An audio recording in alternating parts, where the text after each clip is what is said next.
Hello दोस्तों, एक बार फिर से आप सभी का स्वागत है एजुकेशन बाइट पर। साइंस की आज की क्लास में जो हमने लास्ट क्लास में चैप्टर स्टार्ट किया था भोजन और स्वास्थ्य, उसी का अगला टॉपिक करेंगे, जिसमें मैं आपको विटामिन, वसा, लवण इन सब के बारे में बताऊंगी। तबीयत ठीक नहीं थी इसलिए मैं आपकी क्लास नहीं ले पाई। अब मैं कोशिश करूँगी कि रेगुलर मैं आपकी क्लास लूँ।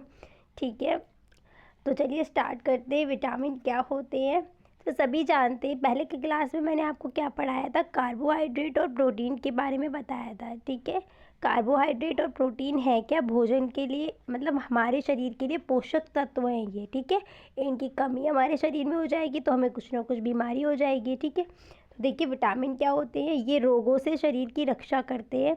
ठीक है, और जैसे प्रोटीन का अगर मैं आपसे यूज़ पूछूं कि प्रोटीन का काम क्या होता था, तो प्रोटीन क्या करता था, हमारे शरीर का निर्माण, यानी कि जो हमारी कोशिकाएं होती हैं उनकी मरम्मत करता था, नई कोशिकाओं का निर्माण करता था। कार्बोहाइड्रेट का काम क्या था, वो हमें ऊर्जा देते थे। विटामिन की बात करें तो विटामिन क्या करते हैं, हमारे शरीर को रोगों से लड़ने की हमें क्षमता देते हैं। ठीक है, रक्षा करते हैं रोगों से हमारी। ये ऐसे कार्बनिक यौगिक हैं जिनकी भोजन में अल्प मात्रा ही पर्याप्त, थोड़ी सी मात्रा से ही इनका हमारा काम चल जाता है। ठीक है, इनका अगर स्रोत की बात करें तो इनके स्रोत आपके क्या होंगे, दूध तो आपका सभी में आते हैं कि दूध में क्या है, बहुत से पोषक तत्व पाए जाते हैं, इसीलिए बोलते हैं बच्चों को दूध पियो दूध पियो। क्या है कि उनको जितने भी उनके शरीर को आवश्यक पोषक तत्व होंगे वो सब उनको दूध से मिलते हैं। ठीक है, उसके बाद आपकी हरी सब्जियां आ गई, मक्खन, अंडा, मांस, मछली, छिलकेदार फल, अंकुरित अनाज, इन सभी में आपका क्या होता है, विटामिन होता है। ठीक है, अब देखते हैं सबसे इम्पॉर्टेंट क्वेश्चन आपका जो पूछा गया है। विटामिन को दो प्रकार से बांट दिया है, एक तो जल में घुलनशील विटामिन और दूसरे होते हैं वसा में घुलनशील विटामिन। ठीक है, तो जल में घुलनशील विटामिन आपके बी और सी होते हैं, वसा में घुलनशील विटामिन होते हैं आपके ए, डी, ई के। ठीक है, इनकी ट्रिक मैंने बना दी है कीड़ा, तो याद रखना कीड़ा के से आपका विटामिन के, ई से विटामिन ई, डी से विटामिन डी और ए से विटामिन ए। ठीक है, तो ये आपके वसा में घुलनशील है और बाकी दो विटामिन बी सी आपकी किस में, जल में घुलनशील होते हैं। ठीक है, अब मैं यहाँ पर आपको बताऊंगी कि कौन से विटामिन का रासायनिक नाम क्या होता है और इनकी कमी अगर शरीर में हो जाती है तो इनसे कौन से रोग हो जाते हैं। तो विटामिन ए को देखिए, विटामिन ए का नाम होता है रेटिनॉल। इसकी कमी से होता है आपका रतौंधी रोग। ठीक है, रतौंधी रोग वही नाइट ब्लाइंडनेस में रात में दिखाई नहीं देता है। इसका स्रोत अगर बात करें तो इसका स्रोत होता है पालक, गाजर, मक्खन, दूध इत्यादि। विटामिन डी बी की बात करें तो विटामिन बी के कई सारे प्रकार पाए जाते हैं, B1, B2, B3, B4। ठीक है, B12 तक होता है लगभग। तो हमें इसमें जो इम्पोर्टेंट है, जिसका रासायनिक नाम पूछा जाता है जनरली, वो है आपका विटामिन B1 और जिसका नाम आपका होता है थायमीन।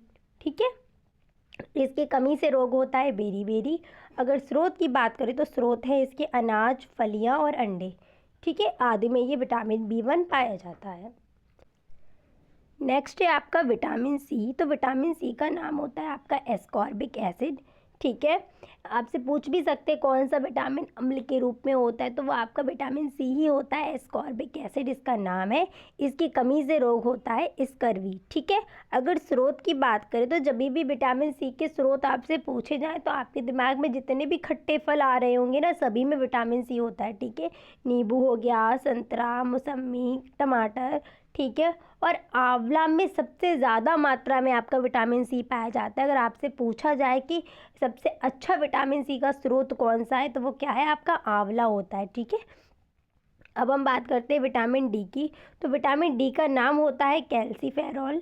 ठीक है, इसकी कमी से रोग होता है सूखा रोग, जो बच्चों में जाना जाता है रिकेट्स के नाम से। ठीक है, रिकेट्स के नाम से बच्चों में ये जाना जाता है सूखा रोग।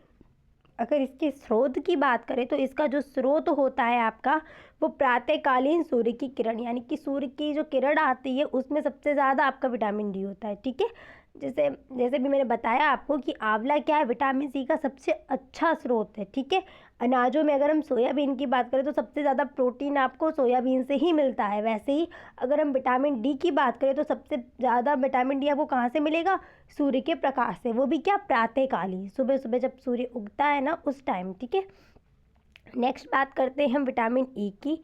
ठीक है, बाकी स्रोत क्या है, मक्खन है, दूध है आदि। ठीक है, इनमें भी मिलता है पर बहुत कम मात्रा में। ठीक है, विटामिन ई की बात करें तो विटामिन ई का नाम होता है टोकोफेरॉल। इसकी कमी से कौन सा रोग होता है? तो जनन क्षमता में कमी आती है, यानी कि संतान उत्पत्ति करने में कमी होती है। ठीक है, स्रोत की बात करें तो दूध हो गया, अंडों की जर्दी, मांस, सब्जी, इनमें पाया जाता है विटामिन ई। ठीक है, नेक्स्ट है आपका विटामिन के। इसका नाम होता है नेप्थेक्यूनॉन। इसकी कमी से रोग ये होता है कि जिस इंसान में विटामिन के की कमी हो जाएगी उसमें क्या होगा? रक्त का थक्का नहीं जमेगा। ठीक है, उसमें क्या होगा? रक्त का थक्का नहीं जमेगा। नाम क्या है इसका? नेप्थेक्यूनॉन। इसके स्रोत की बात करें तो हरी पत्तियाँ, गोभी, पालक, दूध इत्यादि विटामिन के क्या? विटामिन के स्रोत हैं। ठीक है, नेक्स्ट आते हैं हम वसा की तरफ। तो वसा क्या होता है? जैसे कार्बोहाइड्रेट हमें क्या देता है? ऊर्जा देता है, वैसे ही वसा भी हमें क्या देते हैं? ऊर्जा देते हैं, लेकिन कार्बोहाइड्रेट से ज़्यादा मात्रा में। ठीक है, लगभग 2 गुना ज़्यादा हमें ऊर्जा मिलती है वसा से। तो वही पॉइंट लिखा है कि वसा से कार्बोहाइड्रेट की तुलना में लगभग 2 गुना ऊर्जा प्राप्त होती है। वसा मनुष्य व जंतु की त्वचा के नीचे ही चर्बी के रूप में संचित रहती है। ठीक है, गर्माहट भी मिलती है। बहुत ज़्यादा ठंडे स्थानों पर जो रह रहे हैं जीव जंतु, तो उनकी चमड़ी के नीचे जो होता है ना, वसा की एक परत होती है। ठीक है, जिससे वो क्या होता है? उस वातावरण में या उस ठंडे वाले स्थान पर आसानी से रह सकते हैं। ठीक है, अगर वसा के स्रोत की बात करें तो वो क्या होंगे? घी, तेल, मक्खन इत्यादि। ठीक है, जंतुओं से भी वसा मिलेगी आपको। अगर मैं यहाँ पर ये पूछ दूँ कि जंतु से प्राप्त होने वाले कौन से वसा हैं, और आपसे अगर वनस्पति से पूछूँ तो वनस्पति से क्या? जैसे मूंगफली का तेल वगैरह हो गया, अलसी का तेल हो गया, तो ये सब क्या है? ये वनस्पति से मिल रहे हैं। और घी, मक्खन आपको कहाँ से मिल रहा है? ये आपको मिल रहे हैं जंतुओं से। ठीक है, नेक्स्ट आते हैं खनिज लवण की तरफ। तो खनिज लवण क्या होते हैं? जो आपके कैल्शियम वगैरह हो गए। ठीक है, तो क्या है? भोजन में इनकी अति सूक्ष्म मात्रा पर्याप्त है। ये शरीर के उचित विकास व स्वास्थ्य के लिए आवश्यक होते हैं खनिज लवण। ठीक है, जिसमें आपका कैल्शियम आ जाएगा, सोडियम आ जाएगा, आयोडीन आ जाएगा। ठीक है, काफ़ी आपने ऐड देखा भी होगा कि आयोडीन युक्त नमक लें, जिससे क्या है? आयोडीन की कमी ना हो। आयोडीन की कमी हो जाती है तो कौन सा रोग हो जाता है? घेंघा रोग हो जाता है। ठीक है, खनिज लवण के यहाँ पर एग्जाम्पल देख लीजिए। कैल्शियम हो गया, phosphorus, potassium, chlorine, iodine. Calcium, phosphorus आपके दोनों ही किसके लिए इम्पोर्टेंट है? हड्डियों और दांतों के लिए। ठीक है, बोलते हैं ना दांत मजबूत होंगे। कैल्शियम, कैल्शियम आपका कहाँ मिलेगा? मिल्क में मिलता है। ठीक है, नेक्स्ट आते हैं जल की तरफ। तो जल के लिए तो पता ही है, जल ही जीवन है, बिना जल के जीवन ही संभव नहीं है। तो जल तो बहुत ही इम्पॉर्टेंट है हमारे संतुलित आहार के लिए और हमारे जीवन के लिए भी। ठीक है, तो जल क्या है? जल क्या है? खाद्य पदार्थों के संवहन में प्रयोग होता है, जैव रासायनिक क्रिया को संपन्न कराता है। ठीक है, इन सब के लिए क्या है? हमारा जल उपयोगी है। ठीक है, नेक्स्ट आते हैं रेशे या रफेज। तो ये मैंने आपको उस दिन में बताया था, इसको रफेज भी बोलते हैं। ठीक है, तो आपका जो भोजन है ना, इसमें रेशेदार जो चीज़ें होती हैं। ठीक है, कुछ भोजन ऐसे होते हैं ना जिसमें रेशे पाए जाते हैं आपके, तो वो जो रेशे होते हैं उनका काम होता क्या है कि ये बिना पचे भोजन को शरीर से बाहर निकालने में सहायता करते हैं। ठीक है, जो भोजन हमारा पचता नहीं है, मैंने आपको बताया था, अपशिष्ट पदार्थ जो होते हैं जिनको हम शरीर से बाहर निकालते हैं, तो उनको उन्हें बाहर निकालने में आपका जो रेशेदार चीज़ें हैं वो सहायक होती हैं। तो इस तरीके से आपके जितने भी पोषक तत्व एक भोजन में पाए जाते थे वो मैंने आपको सारे करा दिए हैं। लास्ट क्लास में मैंने आपको कार्बोहाइड्रेट पढ़ाया था, उसके बाद प्रोटीन, विटामिन, वसा, खनिज लवण, जल और रेशे, इतना सब मैंने आपको पढ़ा दिया है। ठीक है, आज की क्लास में बस इतना ही। नेक्स्ट क्लास में मिलेंगे। आपका जो टॉपिक है संतुलित आहार और भोजन को कैसे बचा सकते हैं खराब होने से, क्या क्या उसके प्रकार है, पाश्चुरीकरण वगैरह क्या होता है, तो वो सब मैं आपको नेक्स्ट क्लास में बताऊंगी। ठीक है, परेशान नहीं होना है, मैं अब आपकी रेगुलर क्लास लेने की कोशिश करूंगी। ठीक है, वीडियो अच्छी लगती तो प्लीज़ अपने दोस्तों को शेयर करें। Thanks for watching and please like, share and subscribe my channel. Bye bye, take care.